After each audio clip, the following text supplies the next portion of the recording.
Most children don't know how to say, I am overwhelmed, I am scared, or I don't feel safe. So instead, they behave. What many parents call stubbornness, laziness, disrespect, or moodiness are often silent cries for help. Signals from a child's nervous system saying something inside me is not okay. Today on Children Emotional Health, we are not talking about bad behaviors. We are talking about communication without words. Communication without words. You see, most times the behavior of children are actually the language they are speaking to tell you, this is how I am. This is the situation with me. The important thing is, how much attention are you paying? Today, let's discuss 7 childhood behaviors of children that are silent cries for help. 7 childhood behaviors of children that are silent cries for help. When you see children behave in this 7 manner, they are actually silently crying out to you. Their emotion is screaming out, help me, help me. And so if you are a parent, guardian, teacher, or caregiver, this video may change how you see children forever. You need to stay with us till the end of this video, because number 7 is a behavior that you must not ignore. Welcome to Grace Conversation. Let's look at behavior number 1. Extreme quietness or withdrawal. A quiet child is often praised. They don't disturb anyone. They mind their business. They mature for their age. But psychology tells us something deeper. Children are naturally expressive. So when a child becomes chronically silent, withdrawn, or emotional distant, you should be able to look at it. Naturally children are warm, they are expressive, they are everywhere, they are noisy. You are the one that is doing everything, trying to control them. But suddenly you find that this child is silent and withdrawn. It should begin to tell you something. It can mean one of these things: they don't feel safe expressing emotions. It can mean that that child is not safe expressing emotions, so you see the child withdrawn. It can only mean that the child fear being misunderstood or punished. Check. Have you frequently been punishing the child for every and anything that happens? So when a child is withdrawn, is quiet, you're getting it like this child is a quiet child. It doesn't check if the child is afraid of something. Is the child afraid of being punished, or being afraid of, silently, or being misunderstood? Probably she can do something and you misunderstand that thing, so the child gets withdrawn. Also check if they've learned that their feeling don't matter. If a child learns that or feels that the way he feels, the way she feels, whatever she feels does not matter to anybody, they will keep to themselves. So probably this child may have tried to speak to you once or twice and felt ignored.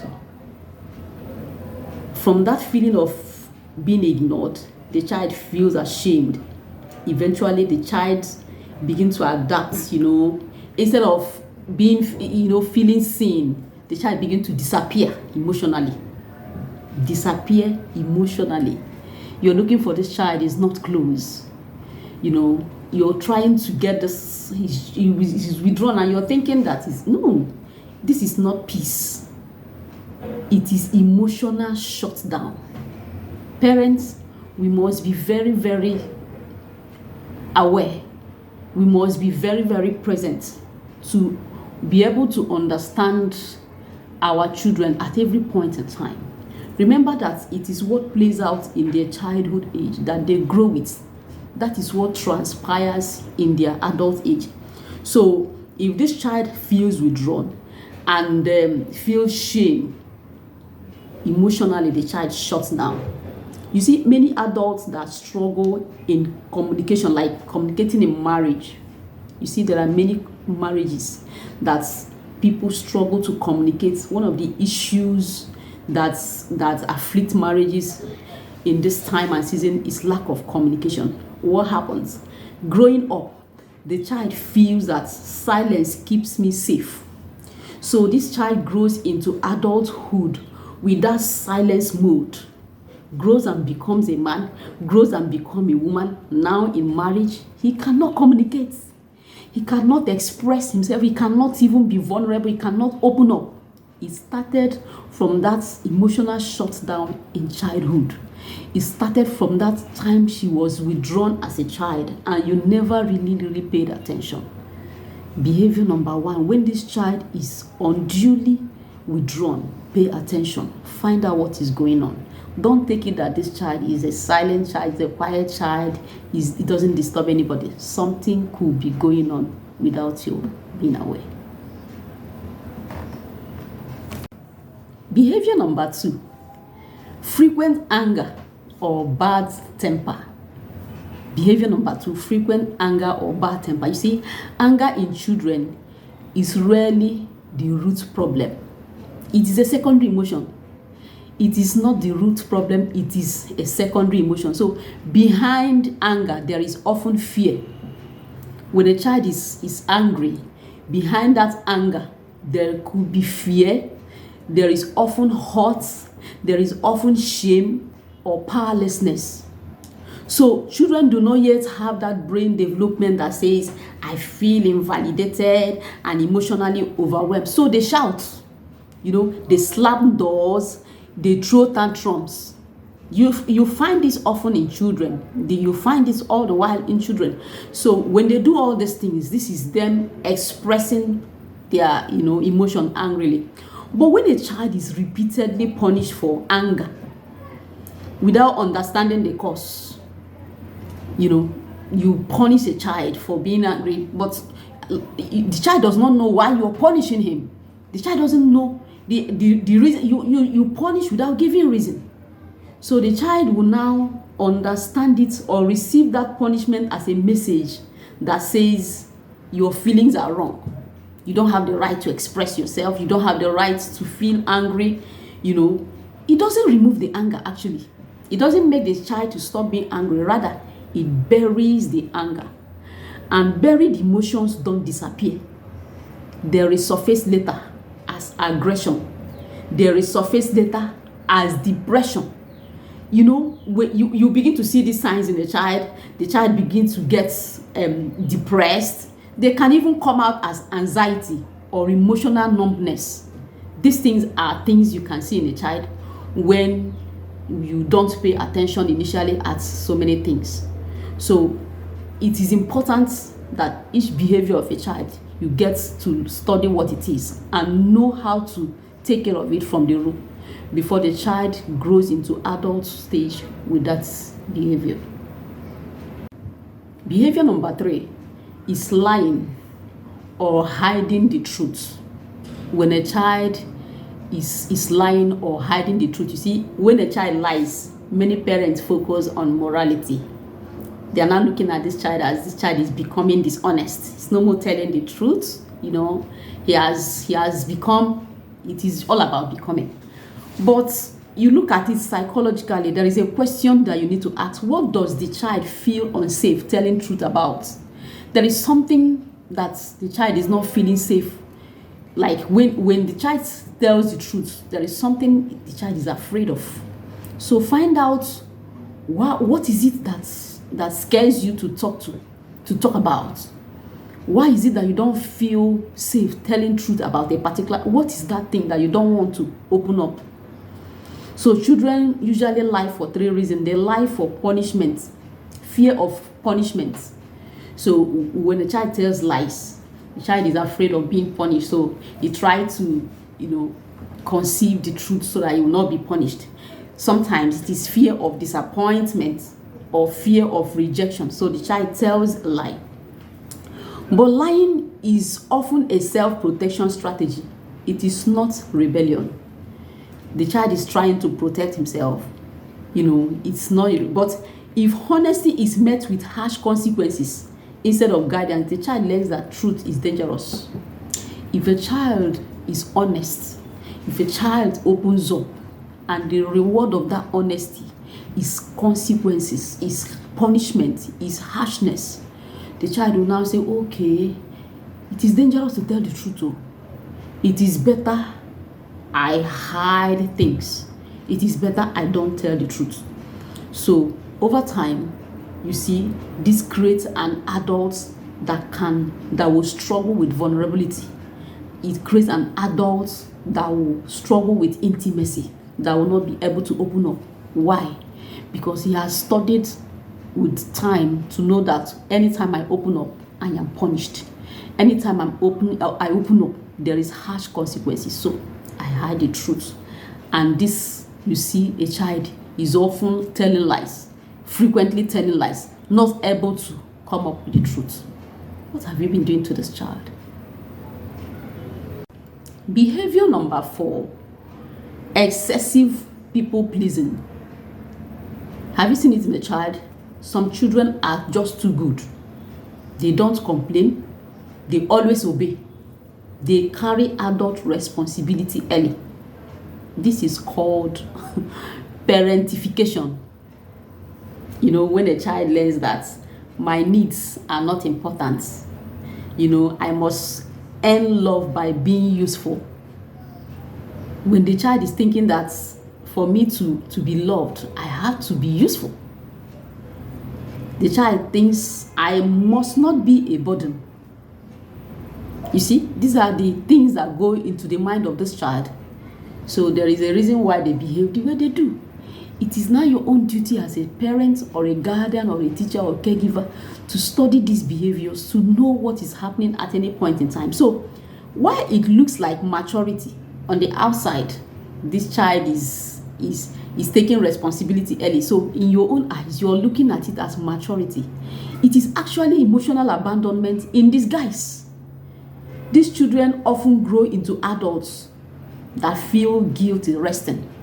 Listen, adults that feel guilty. There are some adults, especially in a marriage setting, they can't rest. They are workaholics. This is how it started. Workaholic, when you ask them to rest a little, they feel guilty. It is guilt for them to rest. So, this emotional abandonment and all that also raises children that struggle to say no. They struggle to say no. They stay in unhealthy relationships. And they confuse love with sacrifice. When they sacrifice, they want to kill themselves. They think that is love. How? It started in childhood. Let's know the behaviors our children are displaying so that we'll start on time to deal with issues before they get out of hand. So the 5th behavior is regression. Regression. What is regression? Regression is when they act younger than their age. You see a child bedwetting at an age that this child is supposed not to be bedwetting. A child of 15 years, 13 years. What is the child's business with still bedwetting? It is regression. You see a child that is supposed not to be thumb sucking, still sucking thumb. You see bedwetting in that child. You see thumb sucking. You see clinginess. You see baby talk. This is regression, regressive behavior. Regressive behavior. So when children regress, it is not manipulation. It is the nervous system saying, I am overwhelmed. I need safety. The child's nervous system is crying out. Regression often appears after trauma. After family conflict, after there is a loss, after there is new siblings, after there is sudden change. You see, this child is subconsciously returning to a stage where they once felt secure. So the child is going back to that time where, when you give birth to a new baby, the other baby begin to feel neglected. because your attention is now on this new baby. So what does the child do? You now begin to go back. Okay, when I was a new baby, they paid attention to me. When I sucked my thumb, when I did. So the child begin to regress, going back to that stage of childhood when the child felt that he had attention. You see, so punishing regression increases fear. When you start seeing this and you're like, okay, why are you bedwetting? You are not, and you punish this child, it increases fear. The child becomes more fearful. The child becomes more tense. The child begins to struggle emotionally. A lot of emotional haywire begins to go wrong. So it is better that you use reassurance and emotional presence to restore stability. What do I mean? Find that tender part of you that speaks to this child. Let this child know that whatever happens, I care for you. I love you. Keep talking to this child. Be present emotionally. When you notice your child struggling, don't scold. Don't begin to compare. Don't let the roof not go off because of this child. God trusts you that you have the ability to do this. That's why the child is in your care. So you go back and study the behavior and come back to do the needful so that the child can become stable again. So behavior number 6 is physical complaints with no medical cause. You see frequent headaches, you see stomach aches, you see fatigue, you see symptoms like this in the child, but medically there is no cause to that. So you see children often stomatize their emotions. Their body speaks what their mouth cannot speak. Their body speaks what their mouth cannot. So stress, anxiety, and emotional tension release cortisol into the body. Over time, the body becomes the messenger. Yes, it is now the body that communicates what is going on right inside. So when doctors find nothing wrong, psychology tells you, listen emotionally. It is your emotion that should decode what is going on. This is especially common in children who feel pressure to perform or suppress emotion. When there is a pressure on a child to perform, maybe academically, you're putting this child on serious pressure to become like the other. You see, the body system now begin to produce some things in response to that pressure.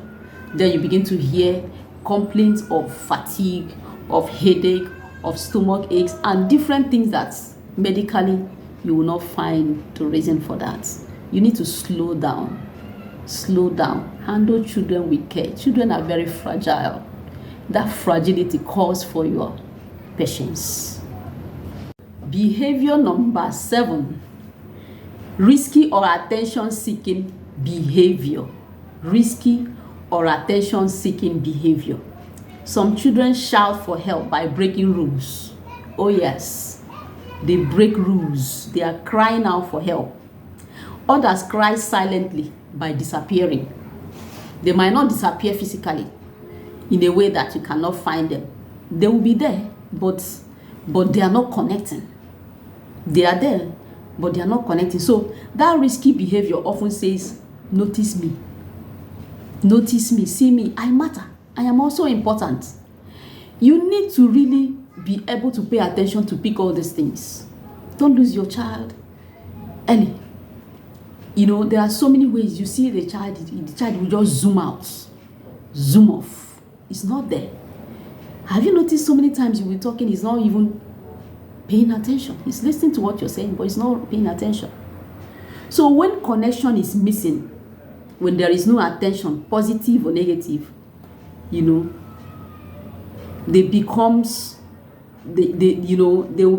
begin to find substitute. They will begin to find substitute.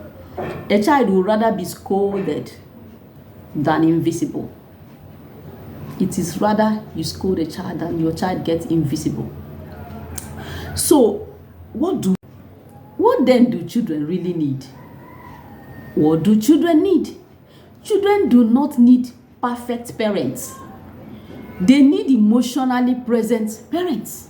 You have to be emotionally present as a parent. Children need safe spaces to express emotion. Give them the room to be children. These days, you see children now being treated as adults. Adults are becoming children, and children are expected to be adults. No. Give children the safe space to express emotions. That's what they need. Children need, it's better that you're curious to find out what is going on than outrightly condemning the child. So, curiosity is better than condemnation. What the children need? Children need guidance instead of fear. They need guidance. Don't put fear in them. Guide them. Guide them. Children need connection before correction.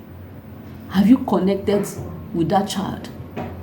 As a caregiver, as a teacher, as a guidance, or whatever you are, connect with the child first. The moment you connect with the child, every single child with no exception, the moment you connect with the child come out. In the first instance, they will be fearful because they will have to assess, is she my friend? Are you my friend? A child needs, the moment you give that child that assurance, I'm your friend, the child opens up. So before you begin to scold a child, begin to come on a child, connect with that child first. Behavior is language. When we punish the language without understanding the message, we miss the child. We miss the child. You punish the language, the behavior they are expressing, it is their language, it is their voice speaking. So you go and punish their language without even understanding the message they are trying to pass across. You will miss the child. But now, when you study these 7 behaviors that we have outlined, and you are able to know, you see anything that you have identified with, go down and see, where did I miss it? If you saw yourself in any of these behaviors, be gentle with yourself. Awareness is not guilt, it is power. Yes. And if you see these signs in any child today, you have an opportunity to interrupt a cycle and raise a child who feels seen, a child that feels safe, and a child that is emotionally whole. So, if this spoke to you, you can go ahead and like the video or share it with a parent who needs it. You can subscribe for more deep conversations on children's emotional health, because healed children don't need to recover from their childhood. Yes, hear it. Healed children, they don't need to recover from their childhood. It's those children that were not healed. When they now grow into adults, they need to recover before they become functional adults. Let's help our society by helping our children to be healed in their early stages. God bless you and stay blessed.